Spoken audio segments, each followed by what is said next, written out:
বলেন তো এইখানে ওই বস্তা শুদ্ধ আমি যে বস্তা শুদ্ধ নিয়ে আসছিলাম ওই বস্তা শুদ্ধ লাস্টে আসেন কোথা থেকে মেরে নিয়ে আসছেন বলেন।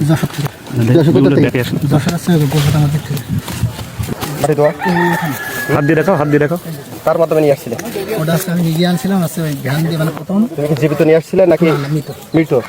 কয়জন মিলে নিয়ে আসছিলে ওখান থেকে আমি প্রথম বাড়ি থেকে বের করছি আমি নিজে প্যাকেট করছি। প্যাকেট কেউ জিজ্ঞাসা করেনি যশোর থেকে আপনার পাশের সময় না না ওই জিজ্ঞাসা করছে মানুষ তো আমি বলছি যে মালের বস্তা কিসের মাল?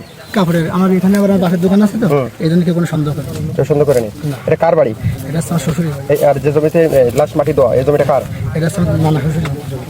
এরা কি জানতো যে এখানে লাশ মাটি দেওয়া হচ্ছে? আর যখন কলা গাছ লাগাইছিল তখন শ্বশুর কি বলছিল? শ্বশুর বলছি তুমি মানে কী করো না এমনি কয়টা কলা গাছ লাগাচ্ছি আর লাশ মাটি দিয়েছিল কখন? রাত্রে। কটার সময়? আমার গত করতে হতে মনে করেন যাচ্ছে বাইক ছিল প্রায় 3:30।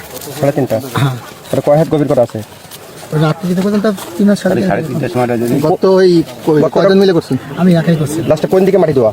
ওটা একদম খারাপ বস্তা চলেন তো দেখি কোন পাশে বলেন তো মাটি দিচ্ছিলেন। এইখানে ওই বস্তা শুদ্ধ আমি যে বস্তা শুদ্ধ নিয়ে আসছিলাম ওই বস্তা শুদ্ধ লাস্টে আসেন সবার আগে সব খবর পেতে চ্যানেলটি সাবস্ক্রাইব করুন এবং ফলো করে বেল বাটনটি চাপুন।